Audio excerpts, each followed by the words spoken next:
Nous sommes donc partis de chez nous, sac au dos, ici la traversée du Pont-Vieux à Montauban, et après une vingtaine d'heures de bus, nous arrivons à Santiago, notre lieu de départ.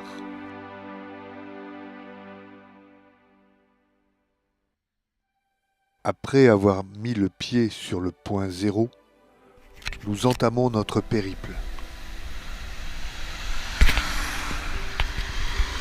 Il est 9 heures, nous quittons Santiago, direction Fatima. Il fait beau, il fait a priori 15-16 degrés. Tout va bien pour l'instant.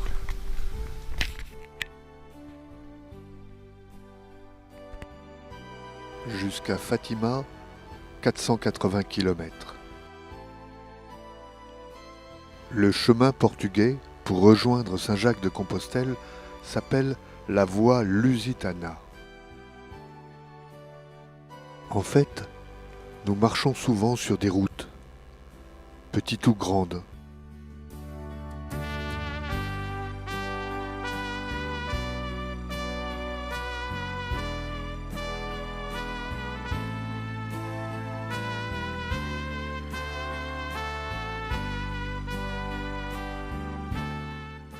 Tranquille ou avec beaucoup de circulation.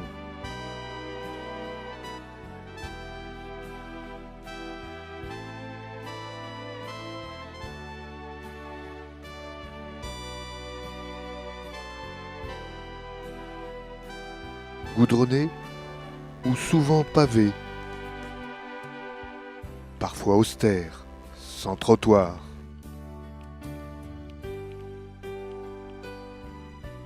Mais aussi jolie traversée de villages au lever du jour.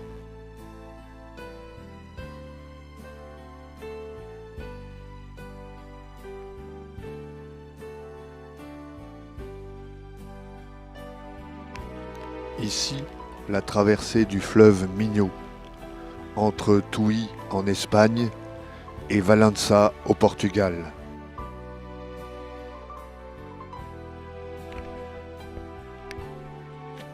Mais fort heureusement, nous avançons aussi sur des chemins qui nous permettent d'admirer les forêts de pins ou d'eucalyptus, de profiter des belles couleurs du matin.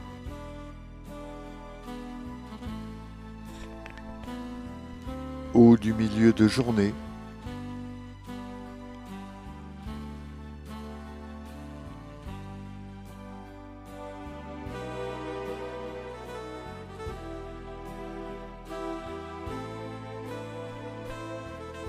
Il y a souvent des vignes en espalier au-dessus des chemins.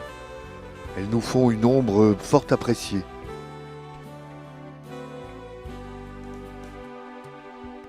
Nous apprécions aussi les petits ruisseaux, les vieux ponts.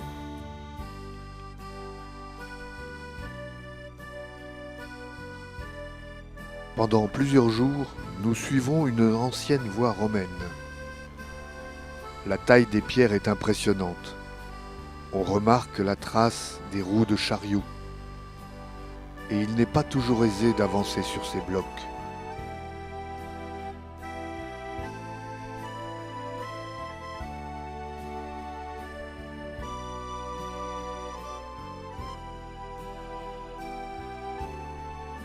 Il n'est pas toujours facile de trouver son chemin. La beauté du paysage nous distrait parfois, mais il y a régulièrement des indications, principalement des flèches jaunes qui pointent vers Saint-Jacques-de-Compostelle, mais aussi des flèches bleues en direction de Fatima.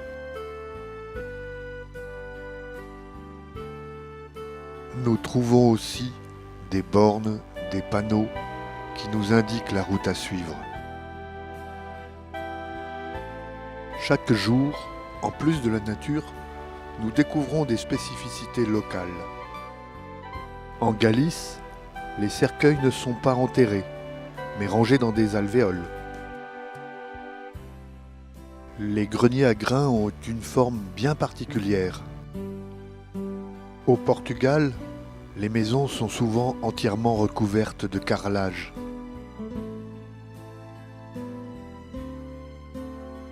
Nous sommes passés devant de nombreuses églises, Impossible de vous les montrer toutes.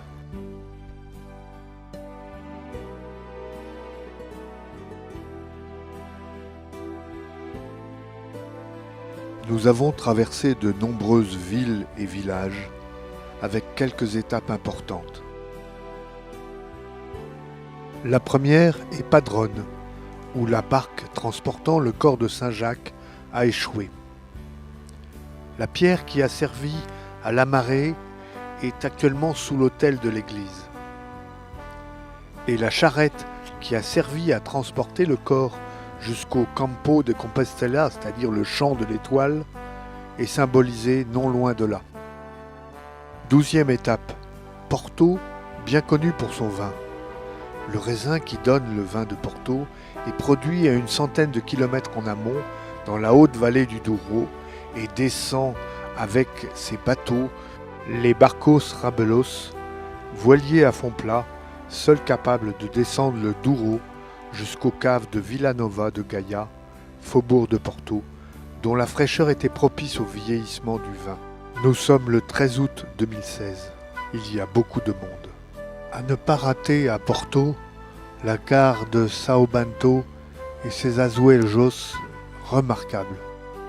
Les azulejos, pardon au portugais pour ma déplorable prononciation, sont des faïences ornées de représentations figuratives. À São Bento, Saint-Benoît, c'est l'histoire du Portugal qui est représentée.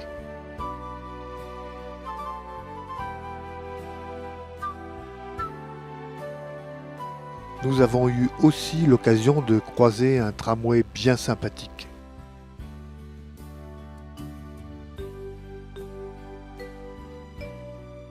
Une semaine après Porto, 18e étape, Coimbra. Elle est célèbre pour son université. En 1288, le roi d'Inis crée l'université à Lisbonne. Elle fut transférée à Coimbra en 1308 car les étudiants étaient trop turbulents et troublaient l'ordre de la capitale. Mais 68 en France n'a rien inventé.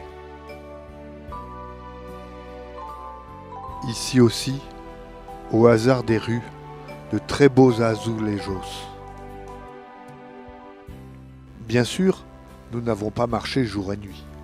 Nous avons fait des haltes. Il y a des gîtes appelés albergues, où nous pouvons dormir en chambrée. Il y a des douches, ça c'est très important.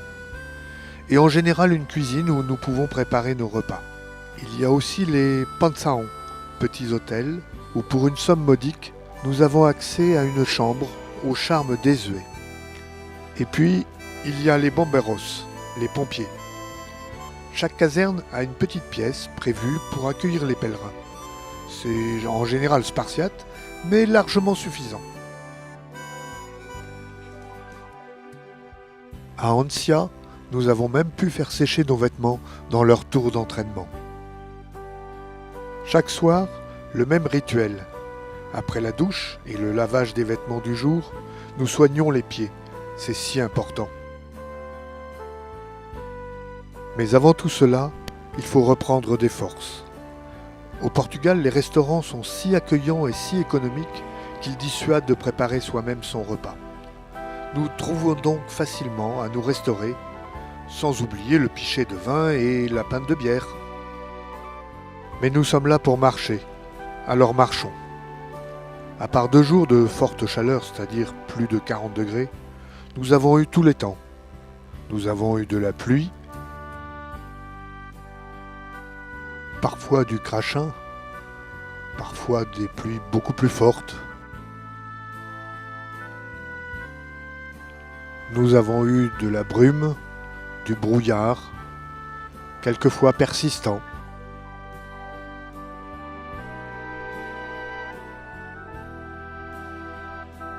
Et puis, il y a eu les incendies qui nous ont accompagnés pendant l'essentiel de notre marche. Des foyers un peu partout visibles de jour comme de nuit. Le Portugal concentrerait à peu près 50% des incendies de forêt d'Europe. Les dégâts sont considérables. Nous n'avons pas été gênés, mais nous avons traversé des zones à peine éteintes.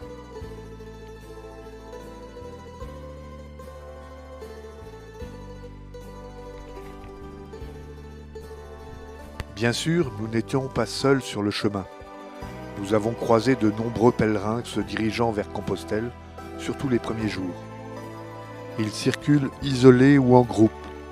Après Porto, nous en verrons beaucoup moins, et après Coimbra, les rencontres sont devenues très très rares. Ces pèlerins viennent d'un peu partout. Beaucoup d'Italiens et de Polonais, des Espagnols et des Portugais bien sûr, quelques Français, et puis des Tchèques, des Hongrois, des Roumains, des Allemands, des Asiatiques, bref, nombreuses nationalités. Quand on se croise, on se salue. Le plus simple c'est « Hola », mais généralement c'est « Buen camino », ce qui veut dire « bon chemin ». Parfois, certains ne disent rien.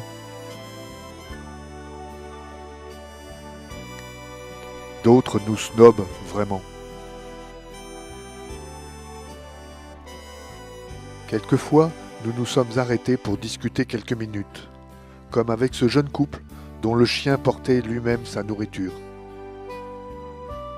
Un soir, à Ponte de Lima, quelques jeunes, Hongrois, Allemands, Brésiliens, Polonais, m'ont offert un verre de Porto bien sympathique.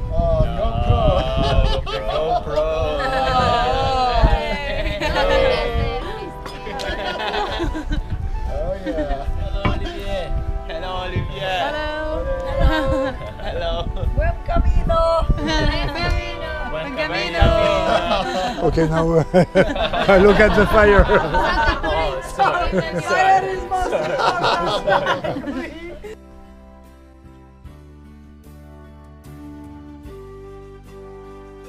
Il y a 30 ans, grâce à Raphaël, collègue de travail d'alors, nous avions passé un mois à Tocha, petite station balnéaire du centre du Portugal.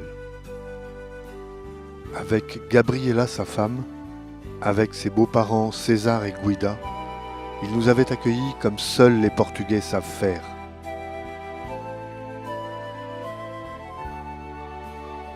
30 ans après, nous avons fait une journée de halte dans notre marche et nous sommes retournés à Tocha avec eux, où nous avons reçu le même accueil, la même chaleur. Et puis, il y a eu l'autre rencontre de notre pèlerinage. À Lourosa, pas de gîte, pas d'hôtel. Alors que nous demandions des renseignements, Célia et Joachim ont fait comme l'Auvergnat de Brassens. Sans façon, sans nous connaître, ils nous ont ouvert les portes de leur maison. Ils nous ont invités à un repas festif et fait découvrir une fête votive locale. Raphaël, Gabriela, César, Guida, Célia, Joachim, vous nous faites aimer le Portugal. Aucun mot ne sera suffisamment fort pour vous exprimer notre gratitude. Alors nous vous disons simplement merci, mais du plus profond de notre cœur. Nous espérons pouvoir vous revoir bientôt et pourquoi pas vous accueillir un jour à notre tour. Notre randonnée est d'abord et avant tout un pèlerinage. En marchant et par le rosaire, nous offrons à la Vierge Marie les quelques efforts nécessaires pour avancer et nous lui confions les intentions qui nous ont été transmises avant notre départ. Tout au long de notre route, nous sommes agréablement surpris par la quantité de signes religieux. Il y a des calvaires, des azulejos, des statuettes, des reposoirs avec des bougies allumées et des fleurs fraîches, témoignage d'un entretien quotidien. C'est réconfortant après le désert de la France. Et puis un jour, nous arrivons à Fatima. Au terme d'une montée longue et difficile, nous arrivons dans la commune de Fatima.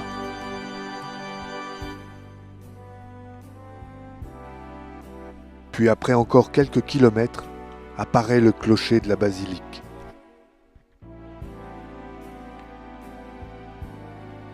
Vient ensuite l'esplanade, capable d'accueillir des dizaines, voire des centaines de milliers de personnes. Nous avons la chance de pouvoir assister à la messe et de participer au chapelet nocturne.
Nous avons pu découvrir aussi le chemin de croix, sobre, humble, avec des stations toutes simples au milieu des champs d'oliviers, en passant par le lieu même où les pastoureaux ont eu la visite de l'ange. Les meilleurs moments ont une fin. Nous avons quitté avec beaucoup de regrets ces lieux saints, et après la traversée de l'Espagne aride et de ses élevages de taureaux, nous sommes rentrés chez nous. Nous tenons à remercier tous ceux dont la chaleur a accompagné notre périple, et en particulier notre famille, nos amis, qui nous ont offert l'appareil qui a permis ces prises de vue. Nous ne sommes pas cinéastes. Notre but n'était pas de faire un film. Alors nous implorons l'indulgence du spectateur et espérons que malgré leur décousu, ces quelques images leur donneront envie de mettre sac au dos et de partir vers Saint-Jacques, ou encore mieux, vers la Sainte Vierge.